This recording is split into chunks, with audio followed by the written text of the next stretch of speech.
He was 25 years old. He combed his hair like James Dean. He was very fastidious. People who littered bothered him. She was 15. She took music lessons and could twirl a baton. I'm Kid. I'm not keeping you from anything important, am I? No. She wasn't very popular at school. For a while, they lived together in a treehouse. In 1959, they murdered a lot of people.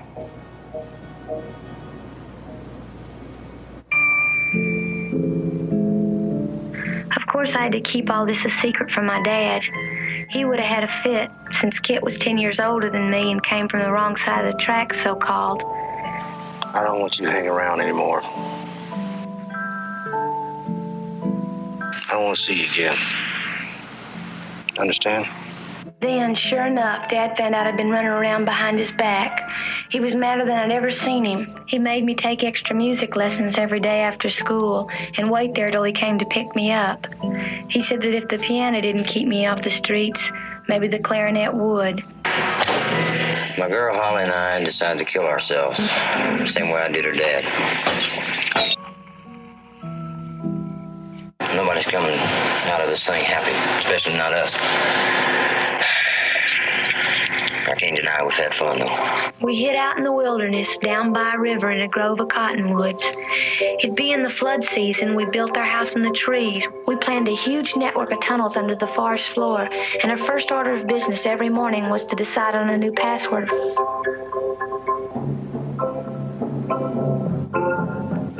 He gave me lectures on how a gun works, how to take it apart and put it back together again, in case I had to carry on without him. He said that if the devil came at me, I could shoot him with a gun. Hey.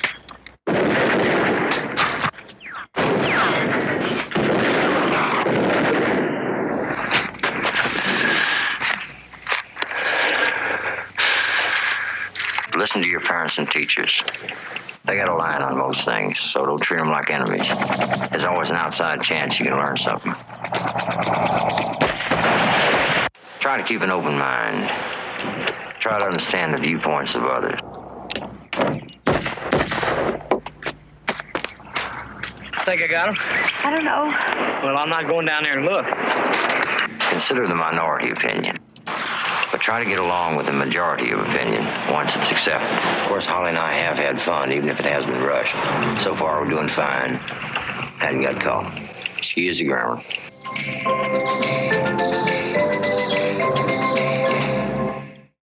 Come with us now, if you dare, down a rickety staircase into a dank, dark basement. What awaits? The Saturday Night Freak Show. Welcome back, ladies and germs, to the Saturday Night Freak Show podcast. It happens every Saturday night. You can't avoid it. I can't avoid it. Love it, because we're out for world domination. We're taking over your internet radios.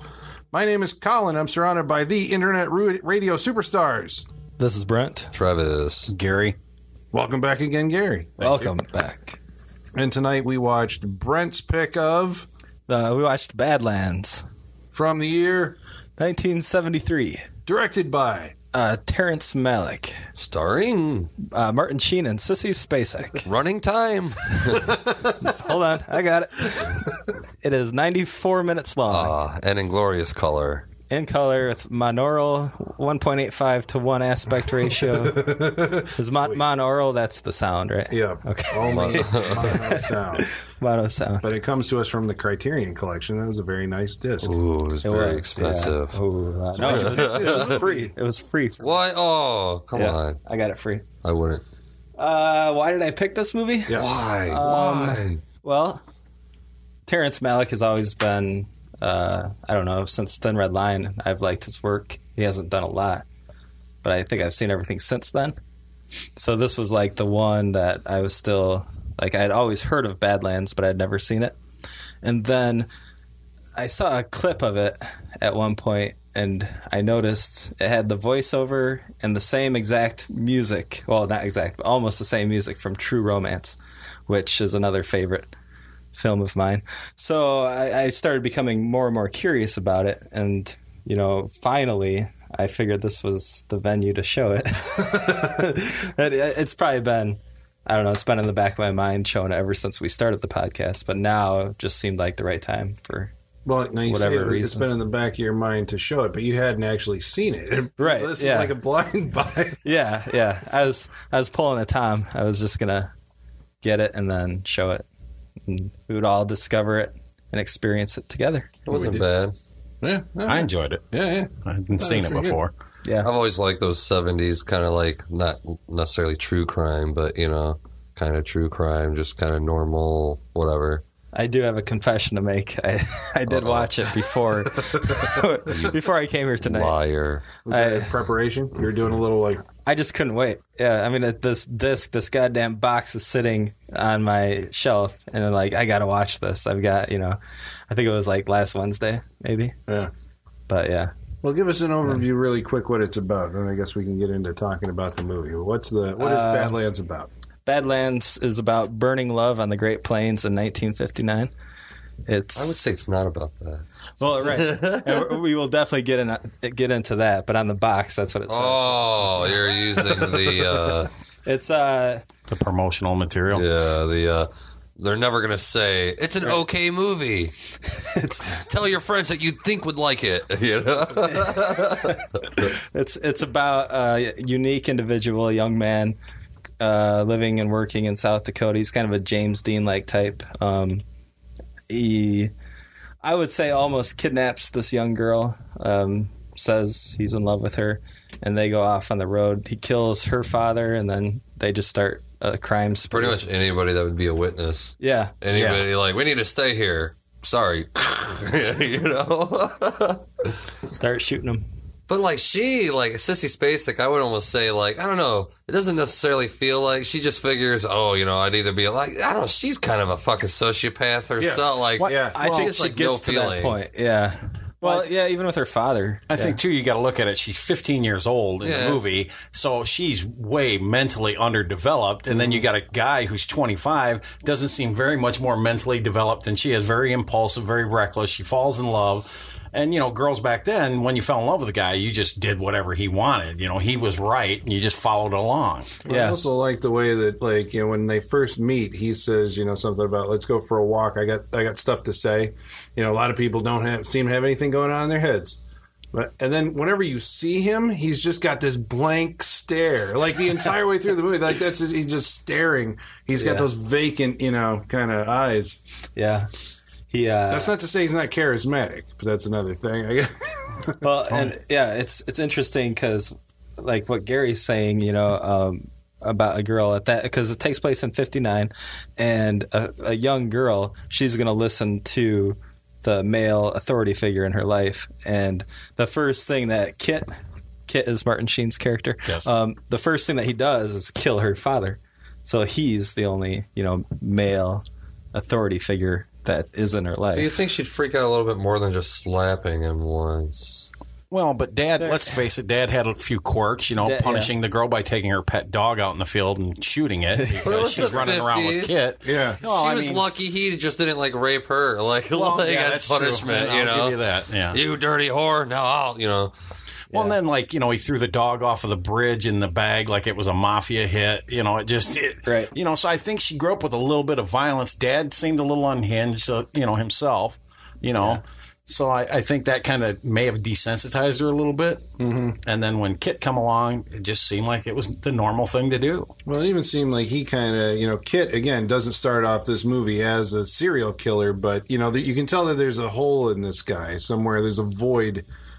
He's a trash collector or something, kind of aimless. He gets fired from that. Then he just does what he wants. I mean, that's what you get from this guy, that he doesn't give a fuck about rules or what's expected out of society. Yeah, he's just collecting trash. He's like, well, I'm done for the day. He just walks off. Enough. No, you're fired. Yeah, you're fired. All right. Well, Have you heard the headlines? Yeah, I love the way that guy says that. Talk all over town.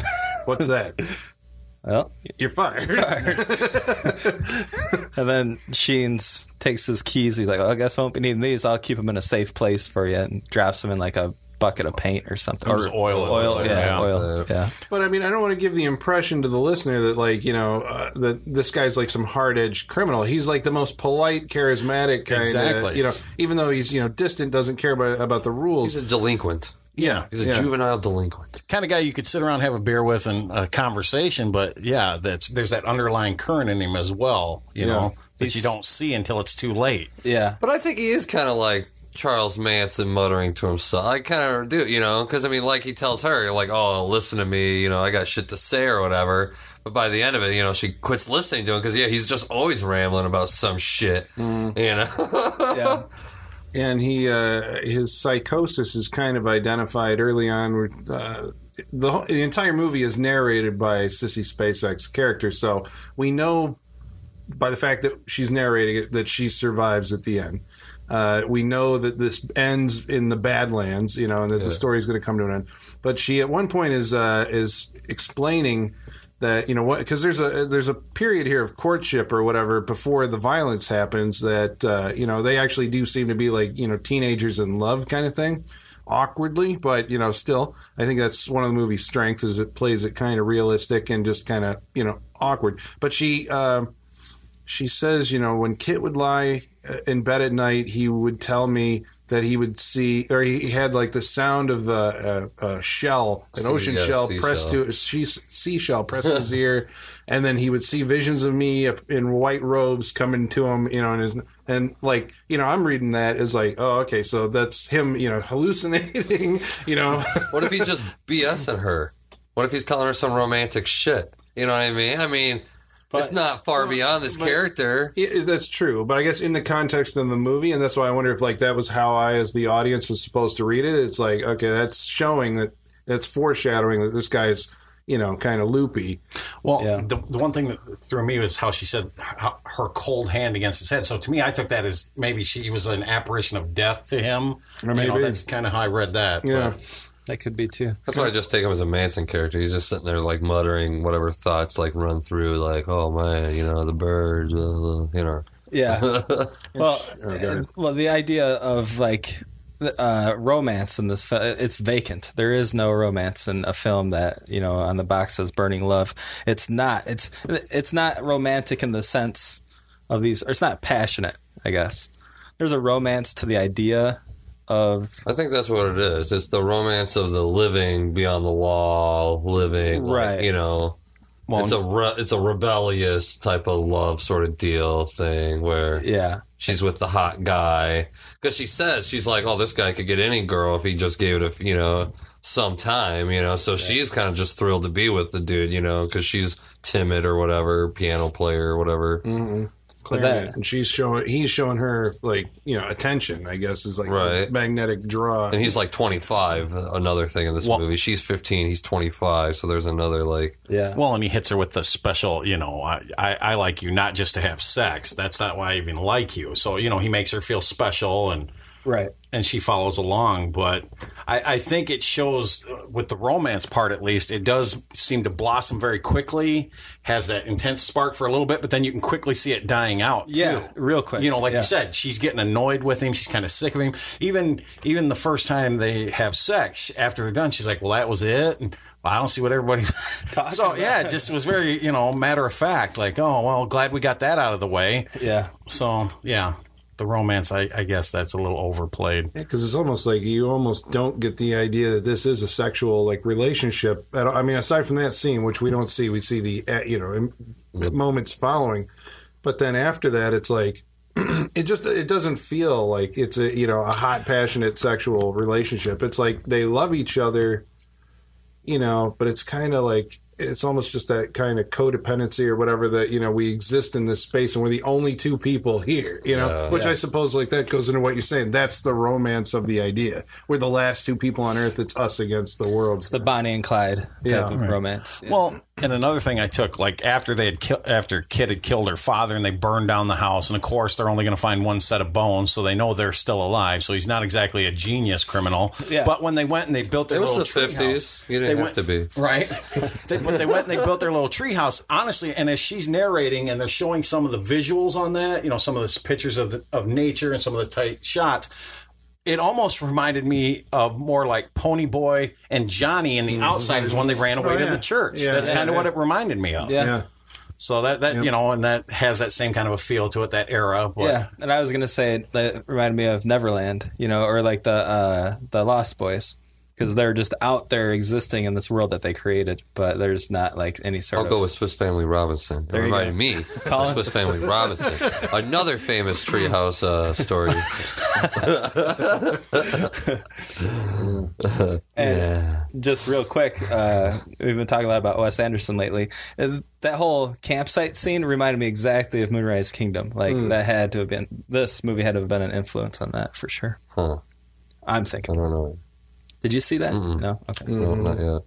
It's good. Well, I mean, and maybe this is diverting the topic from the movie for a moment to talk about like the director, but and I noticed that like as much as Travis brings up Superman, I think I bring up Quentin Tarantino because like I see Quentin Tarantino in this movie as in like Tarantino saw this fucking movie and he went and wrote Natural Born Killers and he used the music in this for True Romance. And at the end there's like this car chase which I thought was like expertly done. I mean, it's like it's in this drama and then all of a sudden there's a chase and it's not like an overblown Hollywood kind of thing. It's exciting because it like just suddenly where it comes from, it's like suddenly there's the cops and like it's all the dust that kicked up. Oh yeah! As soon as I was watching, I was like, "This is why Mad Max wails."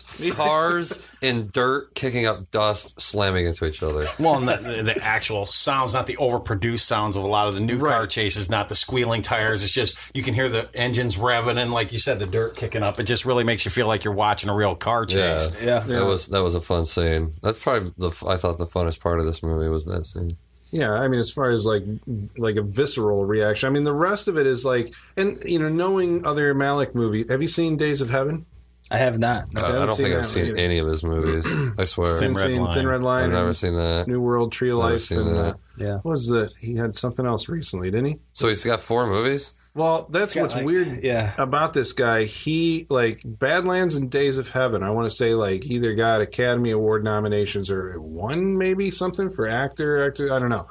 But checking the box. He kind of shot to some level of like, you know, artistic integrity and then like went silent for like a number of years. And this is one of these guys. He would have joined the Illuminati. Like Kubrick. Like you could not pick him out of a crowd because I think there's one photo of him that they show. And like, because I was a fan of the New World, I bought that when I was watching it and all the documentary stuff. It's like they don't show the director.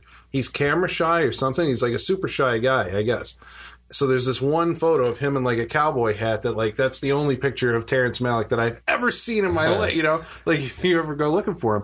But I'm looking at like an evolution of style here because like when I look at the first movie of his that I saw was The Thin Red Line. And at the time I didn't really appreciate it and I haven't really gone back to it since because I had like a negative experience with it. But what I got out of it that he was doing really well was all of these like the way that he would compare like war and nature or nature's indifference. And he does that with this, right? Yeah. But not as much. I mean, that's where I'm like seeing this. I thought he totally did. Well, I can't say not as much because I haven't seen a lot, but I just noticed that. That's why we were outside talking. I called this an art house movie, even though I don't necessarily mean it's independent and would only be shown in an art theater, blah, blah, blah, blah, blah. But just the idea that there's a lot of like nature, like macro photography of like just still images, you know, with some weird like choir music going on. Yeah. You should see the Tree of Life. Well, you may not like it. I don't know, because it's like I was actually surprised now going back, you know, because I've seen like his recent stuff and he has a style. Like Terrence Malick has now a Terrence Malick style. Big time. That he developed. And so you go back and look at this because I think, is this his first movie? I believe so, yeah. This is more like a narrative, you know, it has a stronger narrative structure, I think, than anything that he does now. I mean, you look at The Thin Red Line or The New World or The Tree of Life and they just kind of take their time and go off on all these like detours and tangents. And, you know, I remember watching The Tree of Life. It was like, it's an interesting experience more than it is a good movie. It's an emotional experience. It's a powerful experience, but it's kind of like your mind wanders during the movie because there's nothing happening. It's just like, these kind of pastoral shots of swing sets and tree. I mean, when we saw the Man of Steel trailer for the first time, I was like, it's like Terrence Malick directed, Man of Steel. These shots of cornfields and laundry in the wind, and I forgot where I was going with it. I totally lost it. It's like who's the artist? The American artist did all the papers, the covers. Oh yeah, Norman Rockwell. Thank you. Saturday evening. It's like Arcana. It's like Rockwell meets Salvador Dali. I mean, it's almost like this. It's this. It's a totally like a visceral, like a neurological experience watching one of his films. Like he almost like, I don't know if you're identifying with the pictures or the images, or if you're going inside his brain or he's trying to get inside your brain. Mm-hmm. But like the narrative is out the window. Yeah, for the most part. I mean, I think progressively, because this, like you said, is the most narrative. But like Thin Red Line, it's still there. I mean, I think they're taking that hill for goddamn half the film, right? It has a lack of lack of plot. Where other movies are more concerned with plot. His is what is it? Character? I don't know. It's like it's kind of elliptical in the way that he deals with stuff. It's like he does something and then it comes back to it a little while later. Then it comes back to it a little while later, and in the meantime, he's doing all these other. And you're like more of a circular storytelling. It just keeps going around, or as far as like themes and stuff or character building, where you just see like a little bit of the character here, then we don't develop that any further. We go off and do something else, and then we'll come back to like doing something about the character, and then you go off and do something else, and then come back again. Yeah. And as I was saying with Tree of Life, not so much with this one, but with Tree of Life, in the New World, your mind wanders, while you're watching it. And I began to wonder, is that on purpose? Is he trying to make like movies some kind of interactive thing where like your thought process figures into the experience of watching the movie because you have so much time to just behold the images and be transported to whatever you're looking at, or whatever memories from your own past and your feelings toward that picture that come to mind. Like that becomes part of the experience of watching the Terrence Malick movie. Question: did that help the movie? Okay, because like watching this, the shots of like, I mean, it didn't necessarily like.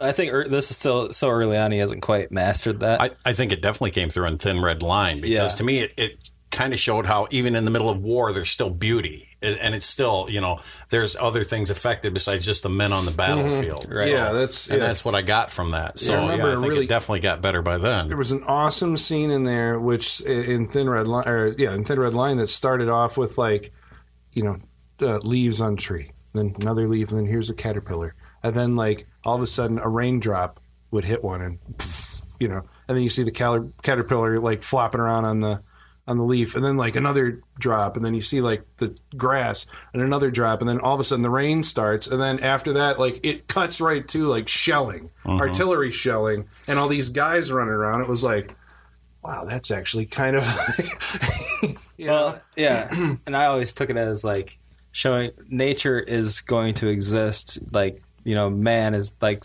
the animals are just doing the same thing they do every day. Mm-hmm. Man is coming in. They're going to have these battles. They're going to come and go. Nature's still going to exist. Like they're not really changing. It's anything. Like indifferent to man. Yeah. Nature continues to just grow and do its own stuff. Right. And all these people think their stuff is so important. And it's like, maybe that's... That's what I felt about Badlands. Yeah? Yeah. Was these characters were indifferent. Even Sissy Spacek, indifferent. Because she's just like, you killed my father. Killed him. All right, I'll get in the car. I mean, it's just like... she did say, how do you think he's doing? Well, he's dead. That's how he's doing. Yeah, it's really funny. Like, I don't know, it'd be like if I shot one of you right now, sat down and be like, should we get that looked at? Yeah. All right. No, I don't think we got to bother. Just go check yourself. Yeah, even when the dad comes home and he's like, what are you doing in my house? Like, that's about as emotional as anyone in this film gets. Like, when the guy gets shot out in the field, his buddy, he stumbles back to his bed and just kind of sits there laying on his bed. Just waiting to die like he expected it. Well, and I love how she said, he said we should never talk about it because it'd bring us bad luck. Well, yeah, murdering people usually does bring you bad luck. You wind up in the electric chair. That's pretty bad luck. So, yeah. But the thing is, like you said, with the murders and the way she reacted, especially, very calm. But I wonder if they played it that way on purpose. Like she was kind of mentally not there, you know, because of her age, I think is what they were saying. Well, she says that at one point that, like, you know, all this has been going on and, you know, I didn't feel this way or that way. I just kind of felt blah. So, you know, is that speaking to, like, you know, disaffected youth or something like that? I mean, I think her age clearly, you know, has something to do with it. You know, her isolation as a person, you know, in her family life or community life, you know, up until then. But I think also, you know, you would expect someone to react to some of these things. And I think they're showing she you. has to be a sociopath. Yeah, she has to be a little fucked up. Well, she did say after her mom died that her dad never adjusted to the little stranger in his house, meaning her. So she probably didn't have a whole lot of emotional attachment to dad. Yeah. Although then later on it did show they were kind of playful, you know, when they was painting the sign and stuff. But still, I don't think there's a whole lot of attachment. Yeah, I don't think so. I mean, he killed her dog, for God's sake. Yeah, nothing scared. Nothing scared a girl with daddy issues. I just wonder if in the 50s, if that was a big, you know, because I mean, we're talking like a rural community too, where you probably shot dogs all the time. That's what you did. You're like, shoot those dogs, fucking running around barking all night. Well, yeah, I mean, shoot them. The first thing you see in the film, I think, is, or one of the first things, is the dead dog. And he's like, true, yeah. Give you $1 to eat that collie. Collie, yeah. You know? I don't think that's a collie. That was I don't care what it is. I ain't eating it for $1. Yeah. It's the 60s, man. Dead dogs. The 60s. Laying around. But I think that Martin Sheen character, Kit, is wise beyond his years, and where that comes from, I don't know, is ever really explained. I don't think he is wise beyond his years. I don't. Everything he's talking about, like whenever he goes... But his actions, that's what I'm saying. It's like his actions are not thought out whatsoever. So how fucking smart really is he? Well, I mean, yeah, he can sit there and extrapolate about, you know... I can't even remember what he was talking about in the movie. He's just talking about, well, we're almost caught now. We had to shoot him. I'm sorry about that. But, you know, and like, I just don't recall anything really, like, insightful, he said. Yeah, well... Kids, listen to your parents. Because parents and teachers, right? Because they're not always and I love the technology in this movie. There's a the Vitaphone. Yeah, what was it? What it was called? The Vitaphone. It looks like he made the little 45. Yeah, it looks like a phone booth. So this must have existed, and this is a technology that I was unaware of. It was only 50 cents. 50 cents to go into a phone booth with this machine that, you know, it records. You can record a message fucking lays on down wax. 45 a wax record, and the little light is like ticking down. Like, this is how much time you have. I'm like, that's fantastic. That's so cool because like 30 seconds left, 15, 10. You know, like these little lights blink on and off. It was so cool. Well, I had heard of the dictaphone before, but I had never seen the other technology. Yeah, that was right. I mean, I knew that you could do stuff like that in record stores and stuff. I didn't know there was a, you know, like a portable one in like an airport, but a bus station. Yeah. Well, I wish it had shown like somebody get one of these messages, right? Because I like that idea that each place you stop, you're leaving a little piece of the puzzle, like where you're at, right? That's like the romance behind it. He's in love with the idea of being on the run from the cops and leaving them these clues. It's a game in his head. He's leaving them a souvenir. He's also a souvenir collector. When they have sex, he takes a rock. He builds a rock, you know, at his last stand or whatever, and takes the hat. Rocks it. You know what's interesting is mementos. Each stop that they make is like a class, like a societal class, like progression. So they start out in the woods, right? In the Neverland forest, they're basically homeless, living off the land or cavemen, and then they go up to, like, I would say, lower class. Yeah, a little shack out in the farm.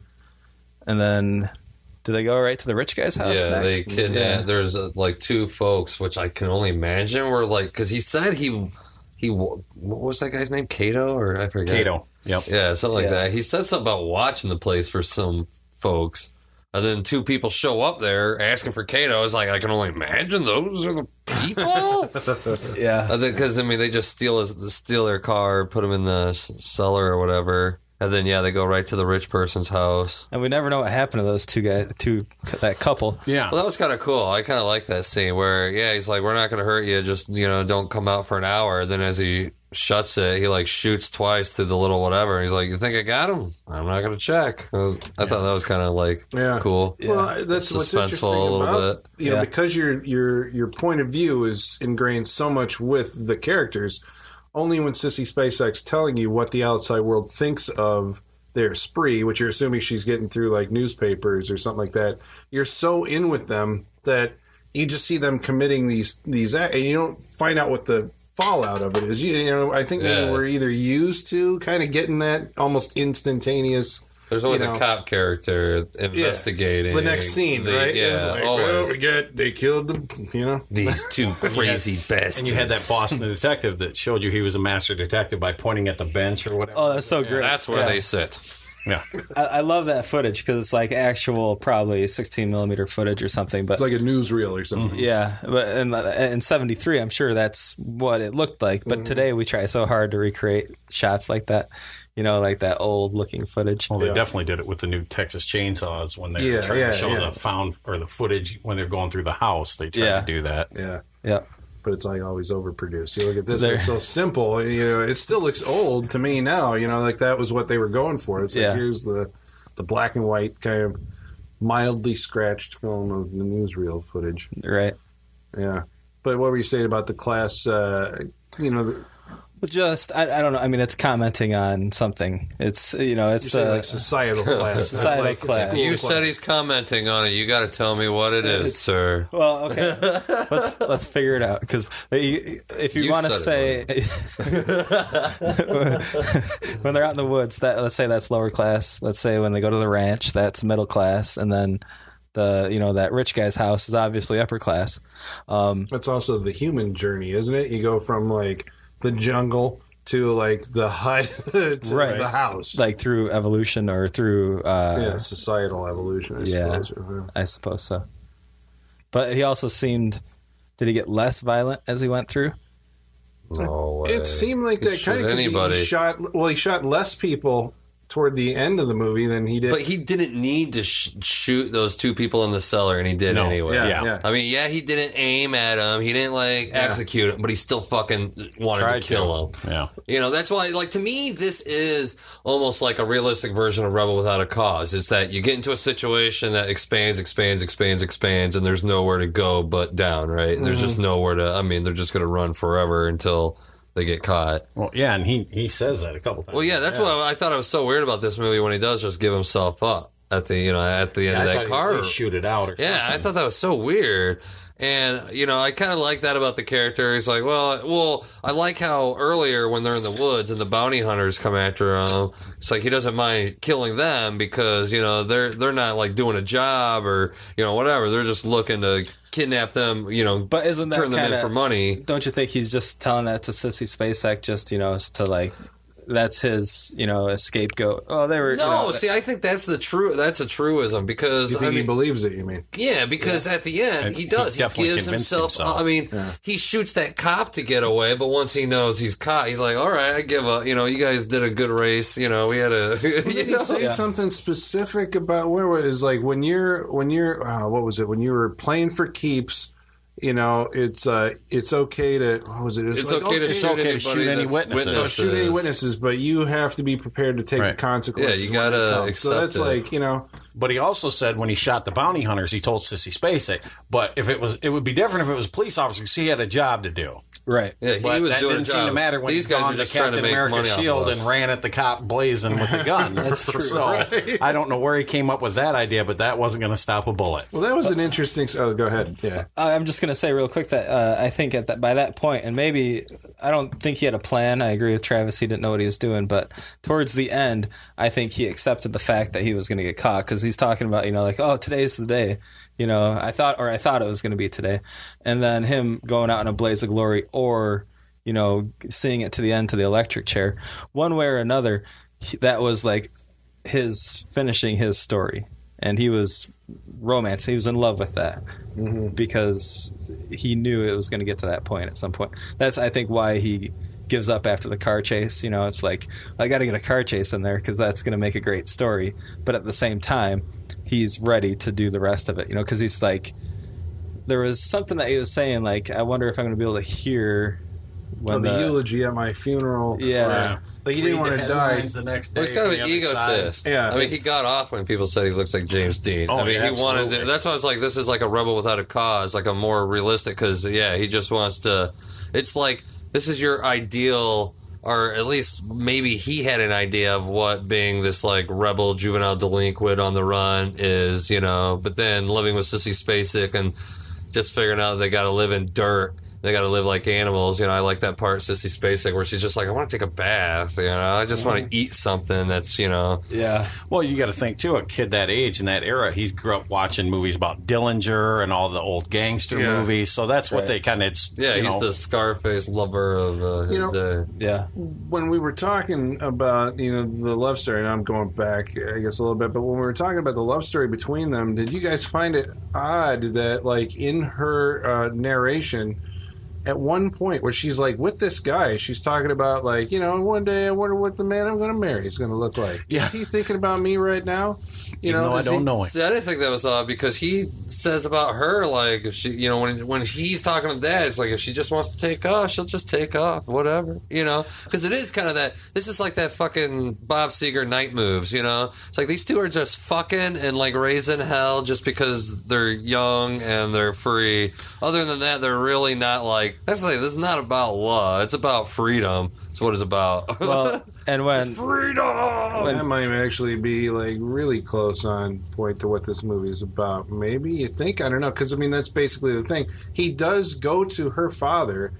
Her father's like, don't see this boy anymore. So this is like all love stories are doomed. Don't, he goes to the father, and the father says, stay away from my daughter. I want you to, I don't want to see you again.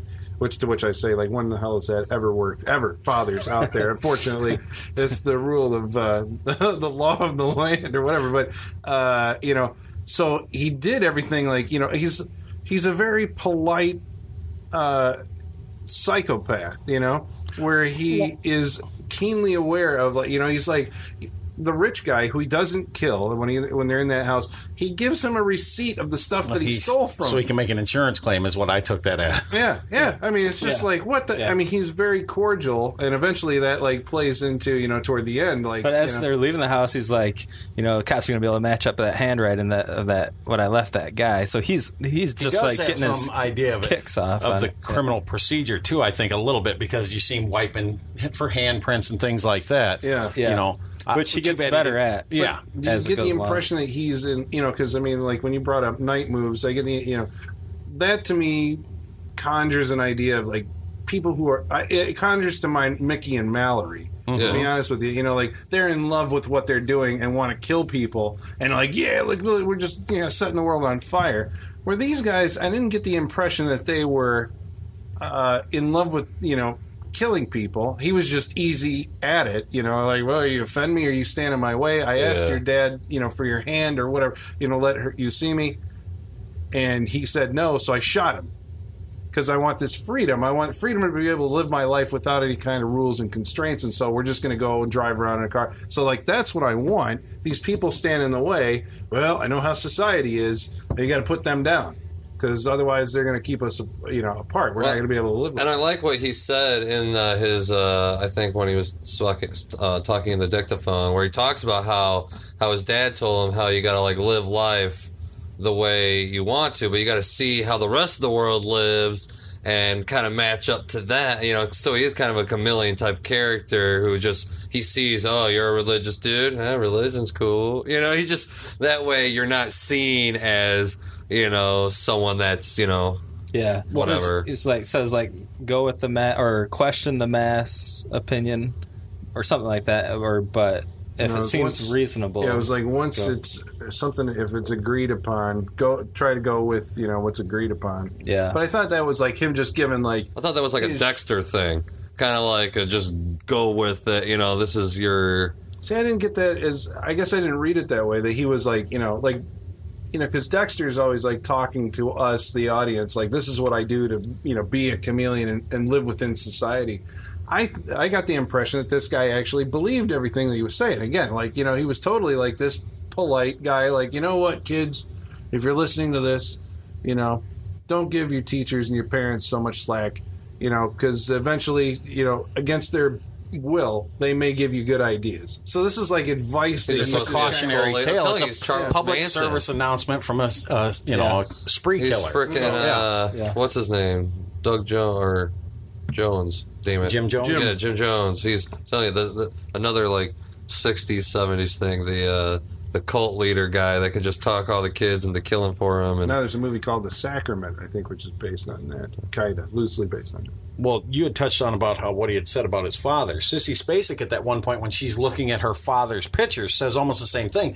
I realize I'm only here for so much time and it sent a shiver down my spine. And that's what I think it is. They fall in love with life and rebelling and getting what you want because you never know when it's all over. Yeah. So I think it's the American outlaw thing.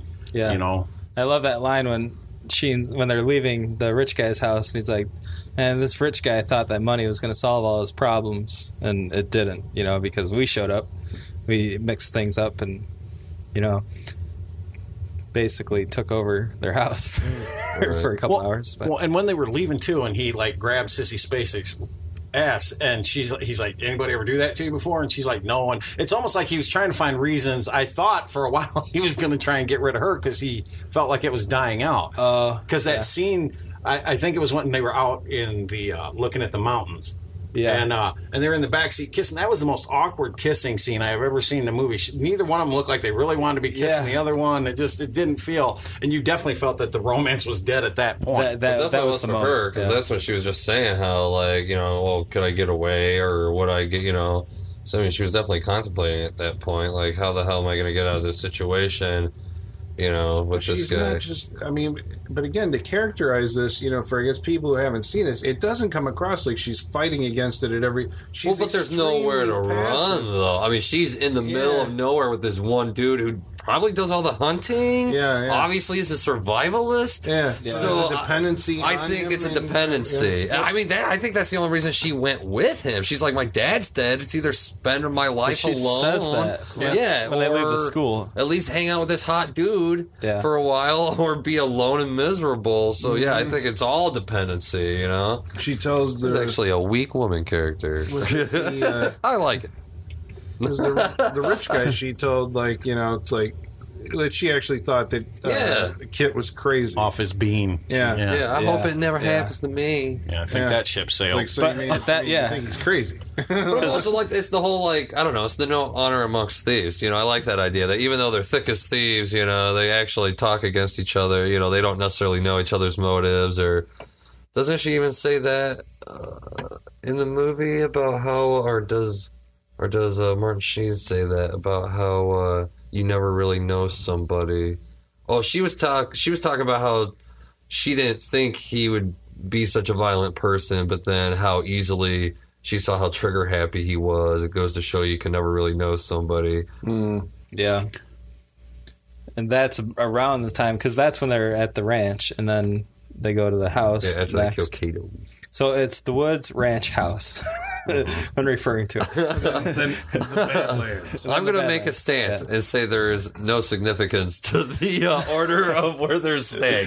This is just my stance, though. I'm just going to say that. Yeah. That's fair enough. But her sociopathological ways. Pathic? I don't know. Sociopathic ways. They get stronger and stronger to the point where, you guys are talking about when they're in the house, and she's like, I hope I never lose my noodle or whatever. Yeah, bean. My bean. Yeah. But she's strolling around the house, and like Gary, you were saying, the ship has sailed. By that point, she is as far gone as he is. Not as violent, but. She doesn't give a shit. She's just comfortable with it. Because I like that she's like, I like your house. Yeah. She's talking to him like a normal person when he's sitting there with the maid, don't shoot him. Well, she's hanging out with the one. Okay, so the people who show up at Cato's house, this guy and this girl. Yeah. She walks the girl because Kit's like, you better come with me onto this field. So the guy and Kit go away at gunpoint. Yeah. So the girl's not under gunpoint. And Sissy Spacek walks with her, and she's like, what does she say? She goes, are you in love? Yeah. I was freaked out by that. I'm like, this is fucking scary. I would not want someone walked out into in the middle of the like, so that. You love her? Yeah. Huh? Someone trying to get a gauge on your personality so they could take it with them in their fucking murder bag of, And then she gets upset with her because I forget what the girl says, but you know, she's identifying with Kit at that point, and she says, what does she say? Well, She's the like, girl says, goes, "What's going to happen to us?" Right. yeah. Oh, it And just she depends on says- what Kit says. Yeah, Yeah. depends on what Kit Oh, says. I don't know. So she's very, very fucking. She's compliant. She's yeah. fucking- And she says that Kit feels trapped. Haven't you ever felt like that? I thought she said she felt trapped. No, she said. I No, thought she she said him. She said yeah. Kit feels trapped. Haven't you ever felt like that? I need to be by his side. Which I kind of see. I kind of understand that too. There's kind of that like. Well, I mean, but- once again, rebel without a cause. This movie's rebel. But when you have somebody that's a sociopath like Sheen's character is in this movie, they know what to look for.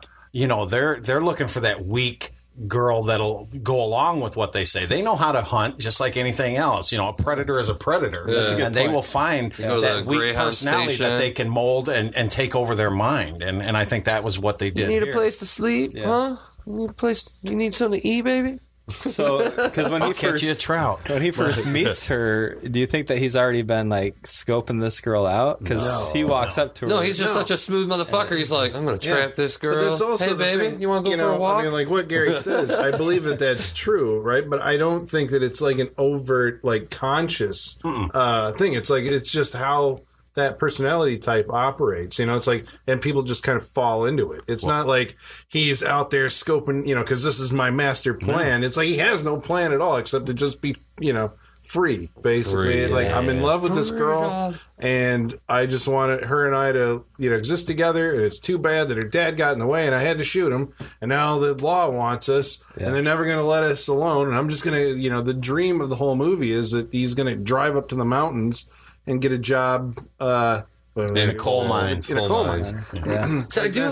That's how this is supposed to end in his mind, his fantasy. You know, it's like, but the body count is ratcheted up so high at that point that the state troopers and the National Guard are all on their case. I do like the fact that, like most movies, you fucking kill somebody, you drive around town, you do what you need to do. I like how this movie is like they kill somebody and automatically, you know, you can't go on the roads. You know, they'll probably have roadblocks. They'll have whatever. So I like how this movie really feels like you don't just fucking kill someone and then just like leave state or something like that. It really takes some maneuvering and some like, you know, whatever just to get out of this one location. I like how this movie does a good job at making you feel like you're trapped in fucking North Dakota or wherever you're at. Well, like, they're out pilfering gas that's leaking off of pipelines. that was kind of cool. Yeah. I was like, do people do that? It's like, is that must from have at fucking one Jack point. Kerouac book or some shit like that? Yeah. Like, that was awesome. See, that's also what this kind of brings to mind. I guess it is like that kind of On the road. Yeah, I mean, because they leave the road and go off into the, you know, that's how desert. they're trying to avoid the cops, is they just drive into the fucking desert. They just With a follow those tube. power lines. Yep.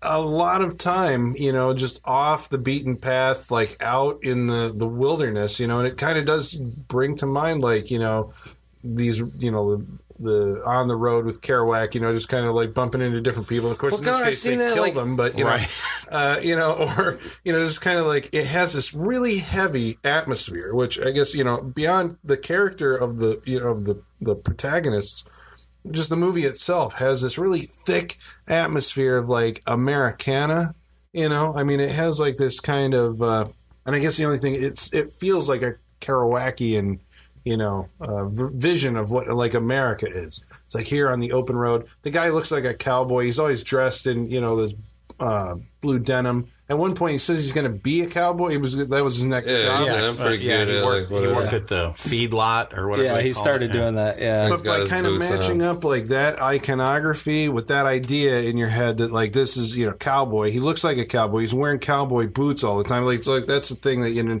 that is his identifying, like, not trademark, but, you know, like visual signatures. These crazy, ridiculous cowboy like, boots. yeah, You know, they're white. and so then I'm like, you know, it's like you've got that with the cowboy, and then you've got like the American outlaw, you know, the outlaw. And it's like together somehow that like puts together, at least in my mind, this like, you know, see, I don't even want to say it's like 50s America, but it really does seem like it's going after this like, you know, really atmospheric, not American Dream. I don't know where I'm going with this. It's like I'm really, because Greaser, I can't lock it down. Well, like she said, it's that kid from the wrong side of the tracks. And I think that's when that became popular. That terminology, anyway, was in the 50s. You had the greasers and the socials again. But that's- Outsiders, you know, kind of that feel. Well, Outsiders also has this feeling that I guess I'm saying that this movie captures. It's like a specific period of time, and like it's a more innocent time, but even then it could be corrupted. Maybe that's with it. this. Maybe it's it's a quintessential, like, you know, it's this America that I'm not even sure existed, but exists in our collective consciousness. Yeah.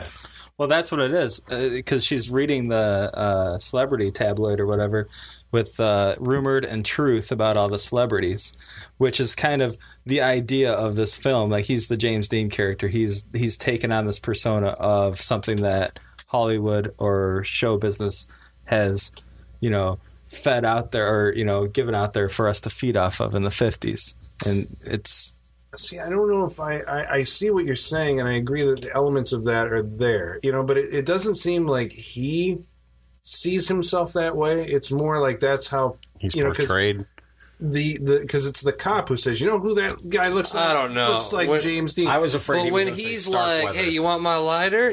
I think he totally digs he knows the attention an American criminal is going to get, and like he's trying to get off. Like, hell, he was actually offended when the cop like threw his hat out the window. You know, he thought he could sit there and josh around with these guys. Like, oh, sorry about that. You know, we had ourselves like, a little hoo-ha. You guys were total heroes back there, and don't think I won't tell it. Yeah. When we get back to town, he's like, you know what? I did my thing, and that's it. I'm busted. You guys are doing your jobs, and you're doing it the best that you can, and I appreciate the treatment. So then that's actually what we need to talk about is in the movie, where I think that it was like, what in the hell happened? When the cops actually bust him, they take him back to like in the National Guard. It's a hangar, hangar base, airplane hangar, and all of these cops are hanging around like interviewing, and it's like he's a celebrity, you know, because everybody's like, hey, what'd you do with this, kit, and blah blah blah. He's like, hey, I got this lighter. You want this lighter? I'll take the lighter, and he throws the lighter, and like, you want this comb? And he's like, just kind of casually talking. He's shaking their hands as he's heading out. It's like, and the one guy is like, I wish you best of luck, kid. I really mean that. This like state trooper busted him. Yeah, that was the thing. That was the most understanding police force I've ever seen. And the National Guard sitting around, they're all having yucks about Kit. Well, because they know he's going to go to the electric chair. You know, they're right. Well, why even like kick him? And the one sheriff when they arrest him, they're like, man, look, he's as tall as I am. Like he's been made nothing. Yeah, they make him out to be this, you know, huge iconic criminal, like they did in You can't be William Wallace. William Wallace is 6 feet 11 inches. Exactly. Same thing. It's a hero, an iconic image, I guess. By the time to actually catch him, bad killer. He's become a celebrity. But see, I guess that's my point. I think that I don't necessarily think that it doesn't feel like he goes to the movies or is really aware of pop culture. No. You know, like heavily influenced by it. He knows it's out there, but like he's living in the fucking woods and just doing this to get by. And because the movie spends so much time in their perspective, all of this stuff that we assume, I think like a lot of this happens in the viewers' heads. We realize through what she's saying that like, holy shit, there's like huge manhunt going on for these people. They're probably like in all the newspapers, you know, they're talking about how, you know, sidewalks were rolled up and kids were taken to school under armed guard, and so we don't actually meet the people who are like, you know, the crazy, you know, like celebrity sycophants who are like, oh, Kit, you know, whatever. But we realize that they must be out there, that this has become like he's become a media celebrity. And it's only when he gets caught and he's in the hangar with all these troops that you're like, and they're treating him the way that they are. It's because they've been fed this, you know, the media has given them this inflated idea of what the guy is like. And now he's like, and you're like James Dean. So they're assigning that to him more than he's exploiting it. Yeah. But I think he likes it, and he continues. He likes it. Because, I mean, you know, they don't... they say it 2 times in the movie. You look like James Dean. The first time's at the beginning... Or near the beginning, yeah. Okay, it was 2 times. That's why I knew. I was like, this fucking character... I think Sissy Spacek said she narrated it. Yeah. But I think someone said it to his face, though. That's right. He said he has someone say it to his face 2 times in the movie, and he always like gets that smile. It's like the only time he smiles in the fucking movie. So when someone tells him he looks like James Dean. I mean, I think even though the movie doesn't show it, I do think Brent's right. I think this character is a type of character that I'm not saying he watches movies. I'm just saying that.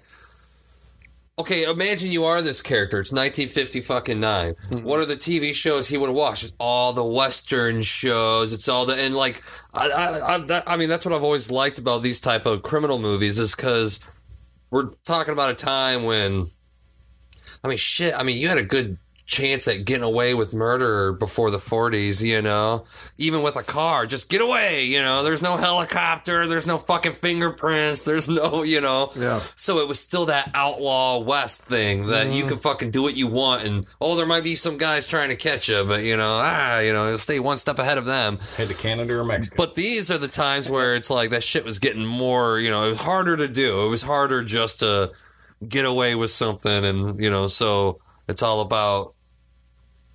But do you think, like, again, maybe because I've made the connection now and I cannot get it out of my mind, where I see, like, Natural Born Killers was, like, a reaction to this movie. That's what it feels like. Because the whole... Is this, like, 30 years later? Like, you just mean Quentin Tarantino wanted to... like, took this movie but that's got obsessed with it. But I think this guy took Rebel Without a Cause and obsessed. You know what I'm saying? But I'm talking about, like, the media fascination with the killers. Like, the way that... But that's the Dillinger. That's what we do in real life. Yeah, Mickey and Mallory are hyper aware that they are celebrities. Like the whole time, and that's why I say I think that this feels different. Like he doesn't seem like a terribly pop culture savvy character, Kit, in this. Whereas Mickey and Mallory seem very savvy of like, we watch TV all the time. We want to be those characters on TV, and this is who we're acting out by being. On this, he smiles. You say James Dean. Yeah, but that's this just because don't make excuses why you want to not believe it. I'm saying he smiles. He didn't seem like he was a product of watching TV 24/7. Well, but that's just like because I doubt. Like, in today's movie-making world, it is a novelty that, hey, we sit around and watch movies, we're going to get characters that sit around and watch movies. I'm sure movies that were made in the 70s, you weren't necessarily getting that sort of, like, look in on our own culture or whatever. You know, they didn't necessarily... So, I mean, I don't think that they... See, I wonder if that's what this was, but for its period of time. Yeah, because it's like... Because I can't necessarily recall any movie from the 60s. This is 73? Yeah. I can't really recall any movies from that time that look at movie watching as a culture, because they're in the moment, right? Yeah, They are making the movies. Yeah, they can't necessarily. I mean, they could be reflective about some 20. Well, because I like how he did music. Oh, Nat King Cole, he did, big music greaser guy or whatever the fuck, right? Yeah. But like he had to pull over to dance to Nat King Cole, like, oh shit, no, don't touch it with. See, that was a nice romantic moment. Oh, not in her face. Look at her face. She's like that. I want to get out of here. Yeah, dude. Oh, that's what I liked about that scene. Is it romantic or is it awkward? Because I couldn't figure it out. It's called a hostage situation. It felt very stiff. Yeah. It felt like, and I don't know sometimes if it's just Sissy Spacek's acting or not, but there was an awkwardness on her face. Well, what did they say right before? Because it was important what they said right before he heard what was on the radio. Because then when they're outside dancing, he's like, if I could tell you how I felt or something like that. She was telling him that he's not going to be able to get a license. Yeah. She's like giving the harsh reality of like our little fucking... our little plan is not necessarily, we don't necessarily have an out of this, you can't just go get a job of something you're not qualified to do. And he's like, well, I got boots on, I can wear jackets. I can shoot. I can shoot. Because that's always popular in a coal mine. That's what you want to shoot where there's gases around. No, you got to shoot the other people so they're free up the jobs. Exactly. You got to there you go. You want to move up. I heard there's an opening. Yeah. Well, like with Kit, for me, I got a more, I guess, simplistic view of him. This is a kid who's had no power his whole life. He's been nothing. I mean, where did he live? I mean, he was just on a garbage truck. He's not from South Dakota. He didn't seem like he was a native there. It didn't show anything that he ever had anything in his life, had no power. Now all of a sudden he's got a gun. He's got some power, and now he's got a little bit of celebrity going. And I think now he's finally, for the first time in his life, being noticed by anybody. Yeah, and I think that kind of shines through in his character to me anyway. Well, but he definitely, definitely had something in his mind the whole time. That's why I won't look past the idea that he wanted to be something, because right from the get go, he's like, well, we're gonna have passwords that change every day. We're gonna have. I mean, he had it all down. I think right in the beginning of the film, I think when they go for their first walk, he sees a piece of trash in the ground on the sidewalk. Yeah. He's like, if everybody did that, the whole place would be filled with garbage. I think that's an idea of the film. I mean, he is that whoever littered that piece of trash. Like, he knows not everyone's going to do this. You know, so if he's the trash, if he chooses the life of crime, you know, takes this girl with him, and he can beat all them because not everyone's doing this. He's, you know, he's treating these people. He's like, it's America's his playground. You know, as he goes from what did I say, woods to ranch. You're climbing the social. From the first time he crawled out of the primordial ooze till he ended up in the castle. But yeah, no, I get what you're saying. Yeah. It was to the oil tower or whatever. Oh my God, it all connects to the oil. It's the oil. That's when they get shut down. Yeah. Can't get past the oil barons. Son of a bitch. I love it when she's going to turn herself in. I thought that was awesome. I like how she just sits down. She's like, nope, I'm not going. He's like, what? I just can't understand people like I'm Emilio Estevez now. And that's where I thought he was going to break his thing to the dad. His promise to her dad was, you know, well, she wanted to go. I just let her go. And I thought he was going to flip. Yeah, I thought he was going to get a little possessive. But it was cool. I was just like, if you want a second chance, I like that. That was awesome.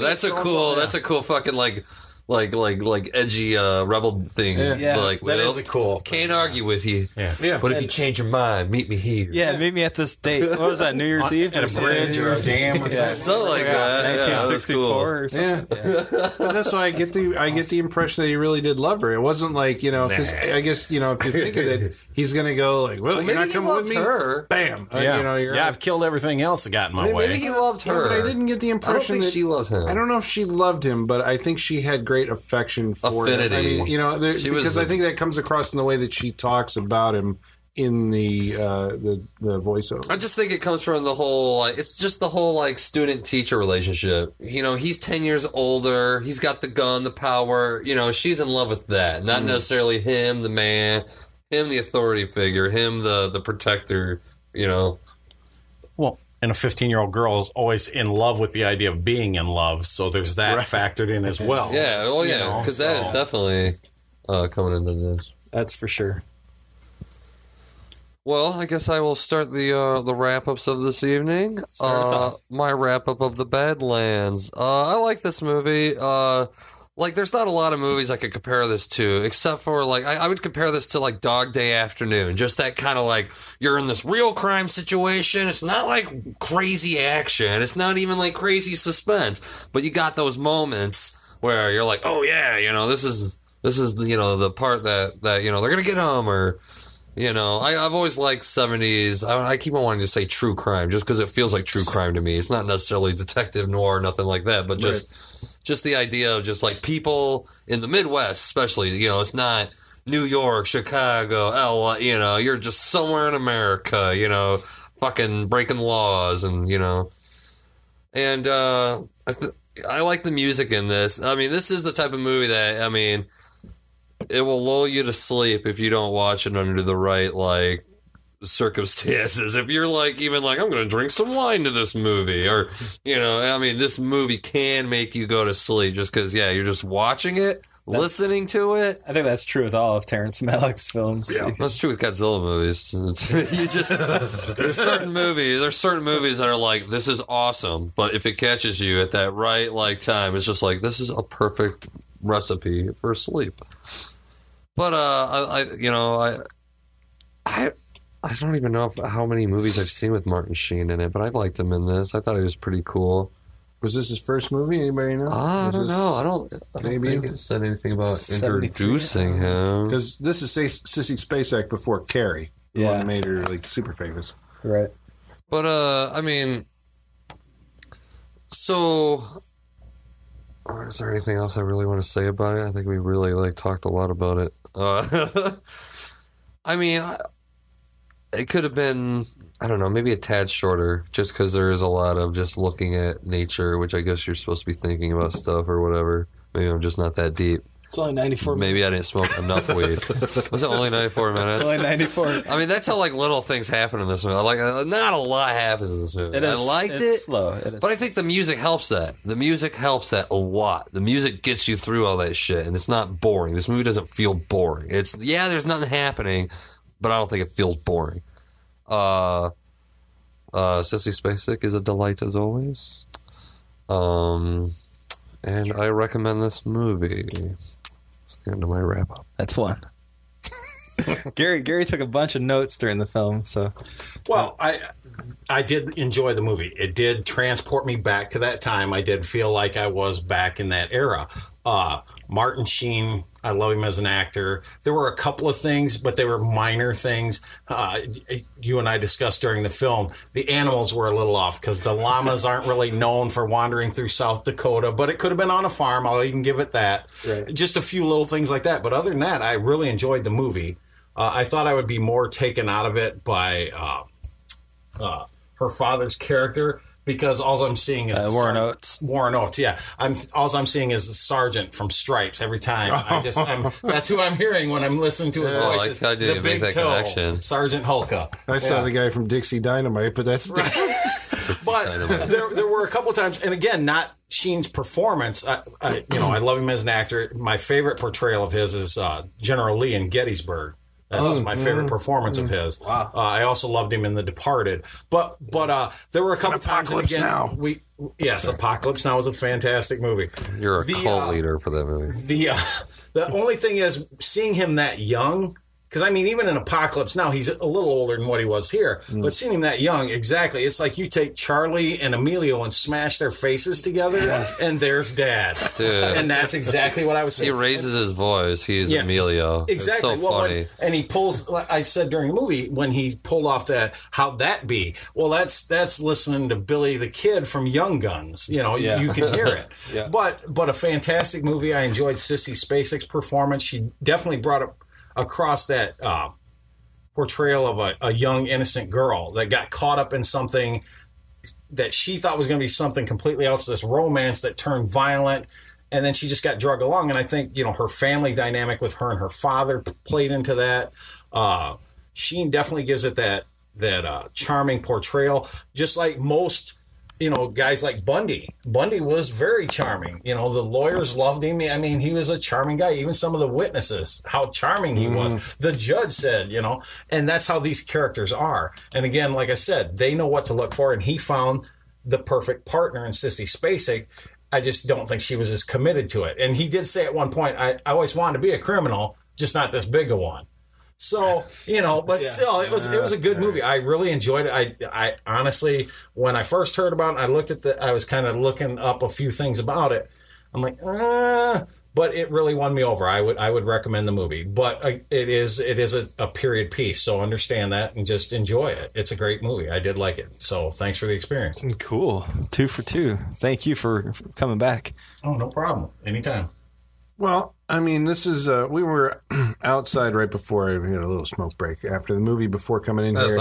And and Travis was talking about how this was it felt like an art house movie, and I was reflecting on the fact that like back in 1973 when this came out, this wasn't art house. This was like mainstream, like you had a theater in your town. No, but I'm saying what exactly? That's what I'm saying. You're confusing my use of the word art house. I use art house when I just mean artsy fartsy. When I mean because like I said, what movies from the early 70s have those like close-up still images of I mean, I don't know. It just don't. I mean, but who? That's what I'm saying. Who? I don't see that a lot.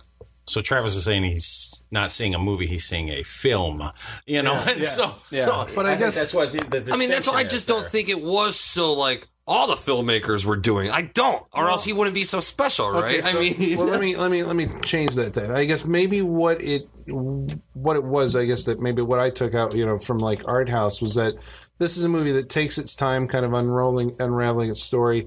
It's a movie that's about characters more than plot, and so it is about like the iconography of like what they they look like and represent. And then, it's beautiful vistas and, everything's like carefully composed and stuff like that. I mean, but at the same time, it does kind of feel like you're catching the performances on the fly. I mean, on the back of the box, it says like these idiosyncratic performances by these people, which is kind of like the reason that cop shot that gun, as he's walking back. It was just like they would do weird things that make them feel human, where it does kind of feel like you're just catching people as they are. That scene where he's fishing, I'm like, how long did they have to sit there with cameras with the film burning to try and get him to actually catch a fish? It's like, so it's that slice of life kind of thing. I just saw a movie called Sorcerer, William Friedkin from 75, 6, 7, something like that. But I guess what it goes back to is like what feels like what now, if somebody made a movie like that today, it would play in an art house movie theater. Yeah. And it's not coming to your multiplex because it can't push out Teenage Mutant Ninja Turtles and Dawn of the Planet of the Apes and everything else that's playing there. This would go to an art house theater. In 1973, this was your mainstream, this was what movies were doing. And what I like to say is, I know I've twisted what you meant, but I guess just the thing that I like about 70s film is it feels like the 70s were, I know they say like maybe like the golden age of Hollywood was like when films were, like the 30s and the 40s and, the talkies, and like we'd actually figured out how to do stuff like Cat on a Hot Tin Roof or, so On the Waterfront or something like that. Falcon, all those, yeah. But to me, like movies actually became movies. Like, I'm sorry, the older films were doing things with drama that carried over. But I still think now looking back on it, those were still stepping stones. And I'm not trying to, God knows, I'm not trying to diminish anything that was done prior to 1970. No, but I mean, there's people out there who love, and I love them too. But I'm just saying that, we stepped into the color era in the 1970s where like most movies were made in color. I mean, in the 60s, it was still like, it was hit or miss. I mean, it was like, this movie's in color. I mean, they still had to advertise, in color, in case you didn't know. But the way that cinema had evolved, it's like the 70s were like the perfect storm. People were doing stuff that wasn't all just these kind of stagey what Hollywood had been doing productions, and started doing stuff. I mean, like, this is where you get like your Easy Rider. It's where you get your Godfather. It's where you get, like Rocky. I mean, like all of these stuff. But I want to say there was a lot of trash because of how experimental filmmakers were back then, though. I mean, that's why I have like, I don't know, shit like the Billy Jack movie. Like, those are okay movies. They're okay movies, but man, so they're just a little like they're practicing what they can do with yeah. Well, it's definitely got the counterculture the composition with the camera with the timeline. Yeah, well, what you would call the timeline of a story, goddammit. Oh, okay, the chronology story of the structure plot. or something like that. Like how. Because, I mean, if you watch Billy Jack, they stop the movie and they literally show these hippies teach a fucking class on, like, using your imagination. And, like, who thought this was a good idea to put this in the middle of a movie? Yeah. Like, but that's what I like about it. I mean, this still feels like this is experimental, to a point, even probably at the time. I mean, but that's where you had guys like, it felt like, it really was the filmmaker's medium and not like, you're Michael Bay and you can blow shit up better than anybody else. It was like you're doing stuff here that I think means more to the viewing, the viewer. You're trying to create some kind of, I think I guess this goes back to tell a good story, Yeah, but I mean, in telling a good story, you're trying to basically get some kind of emotional response or some kind of... You're trying to involve the audience in the plight of the people in the movie more than like now where it's like, you just kind of go by rote kind of. It's like this person is this type and this is what's happening to him. And they got that kid, the guy in Godzilla has to carry the kid in because that's how we have to know. Because the movie's not concerned about the people at all. It's concerned about the special effects of, the giant lizards stomping the... Yeah, they definitely brought that through, and that was with... you did feel, like I said, you felt the romance heat up, peak, and then start to die out. But you could feel for the characters. You felt like Sissy Spacek knew she was in over her head. Mm. He knew that this was going to end badly for him, and you just you just had to go along for the ride and see where it ended. So that's what I liked about it. But, I like this type of storytelling. I like it even when people do it nowadays. And unfortunately, like I said, it's relegated to, the art house, and eventually you see it come around, like months after the fact. But I mean, the performances I think feel very naturalistic. I mean, Martin Sheen was a movie star. I mean, when you're watching it, it's like that guy's got it. He's got the thing. He's got that movie star thing. He's got the X factor. Yeah, that's what they would say today. I think it's probably, now having seen it, I want to say it's probably my favorite Terrence Malick film. Maybe because as I was talking about before, he developed this style that I'm not entirely comfortable with, the Thin Red Line. I like the New World, but I mean, it still feels like it's wandering. And that's, I think, his thing now is they wander. This one felt more like, at least, even though it was wandering, it's still, compared to his other stuff, feels more on point. Yeah. So I think, I would definitely recommend this movie. I think it's, I was going to say, like, it's a classic. No, like, you have to see it. Like, well, I'd say it's a 70s classic. I mean, I'm a little lukewarm to a lot of 70s stuff. If it's not just like hardcore gore, whatever, blah, blah, blah. I'd say it's a really good movie. Yeah, that's maybe the best thing that you can say about it. It is a really good movie. I can't really find a fault in it. The only people who are going to find faults in it, I think, are people who say that it's slow. And for that, I have sympathy. It's like, I think it's absorbing, Yeah. But that's me. So you just got to be in the right mindset, man.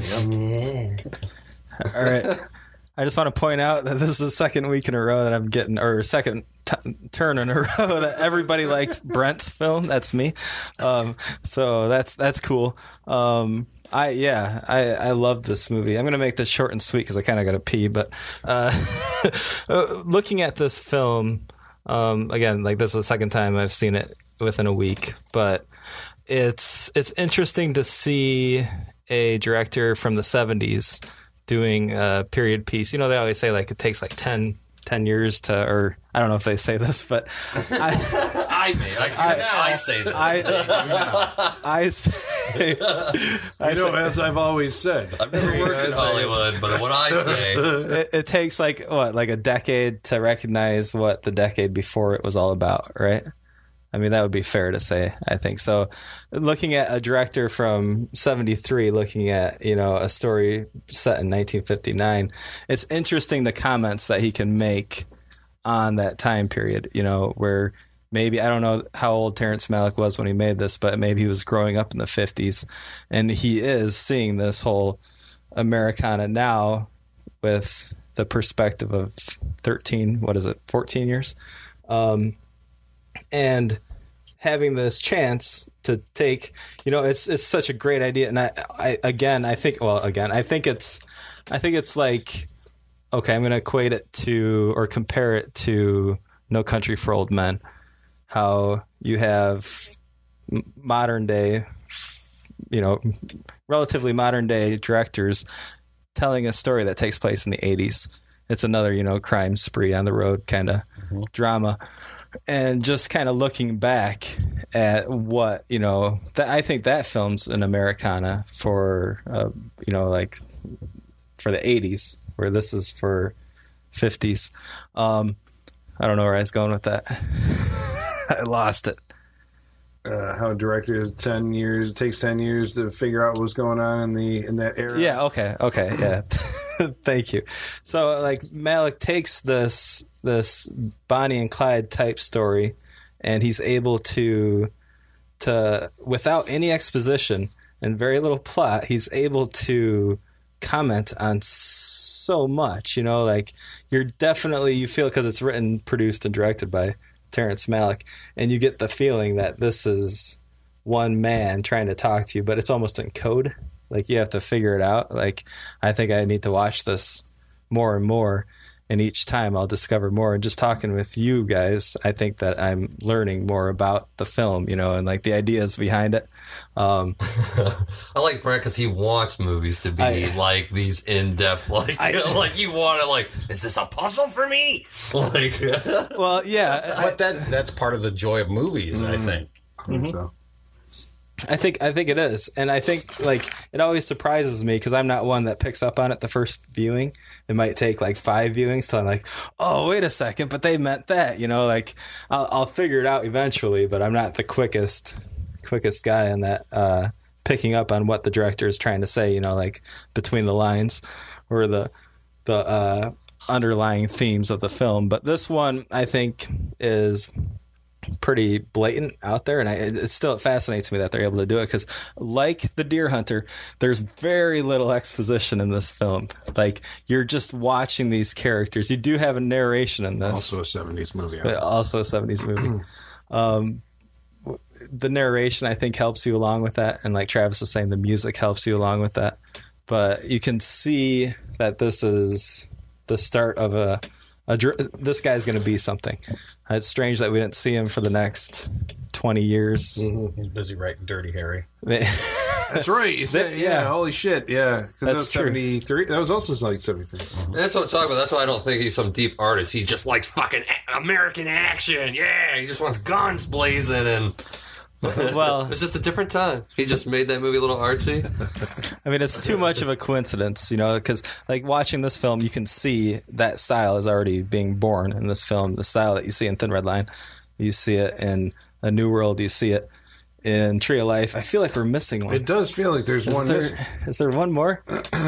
But I think it's something that we didn't see. That's probably it. With Ben Affleck in it. Yeah, I think it has Ben Affleck. I'll look it up. I'll have it for you. Okay. Please don't say that. And the characters are like going back to the whole James Dean thing. I believe that Martin Sheen's character, that Kit, I think that he is aware of James Dean. I think that James Dean is like maybe the only celebrity that he can identify with, but I think like he was James Dean before James Dean. When did James Dean die? I feel like I was saying. No, he wasn't James Dean before James Dean because people were telling him he's James Dean. Well, right, but he has to be James Dean. I don't know when the fuck. But I mean, when James Dean, I think before 59. I don't know. I'm thinking like when he discovered James Dean, like watching TV, like he's like, yes, that's what I'm trying to say. Like that's me. Well, that would have been James. The Rebel Without a Cause is like 50, it could have been 58, 54. It's either 54 or 58. I want to say it's one of them. I don't think it was 58. That seems a little late. Too late? Yeah. So he's dead by then? Giant and whatever the other one he did? Because he was only in, 3 movies? Yeah. Well, yeah, because it was his death that made him, like, so famous, right? Well, I mean, he was a young wow. Okay. To the Wonder is 2012? Yeah, I'm like, I think it has Ben Affleck in it, but I totally missed it. Yeah. But he went from Badlands, 73, Days of Heaven, 78, Thin Red Line, 1998. Yeah. 20 fucking years. 20 years. Had nothing to say. Yeah. And now he's like making movies like all the time. I got all kinds of things to say. Nobody wants to listen. So. Yeah. Well, yeah, I said I was going to make this short. I recommend it. Check out Badlands, especially if you're a fan of the other Terrence Malick flicks that are out there, the few. This one is probably, I might say it's my favorite.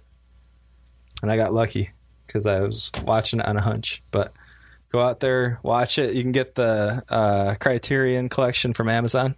Don't fucking plug Amazon. They're not paying us. I do not fucking, I don't. Well, we got to get a link. Yeah. But yeah, go out there, watch it, love it. All right, so that's Badlands on the Saturday Night Freak Show, a 4 for 4, so that's a good batting average. Next week, I guess then it's my movie. It's not going to be next week. Whatever. Next episode is my movie, and we are going to watch Art House Meets the Grindhouse with Daughters of Darkness, a movie from 1971. Oh, lesbian vampire movie? Lesbian vampires! How can you go wrong? There you go. So that's next Saturday Night Freak Show, and until then, the basement is closed. Let's all go to the bathroom. See, the only reason I'm saying that's not like other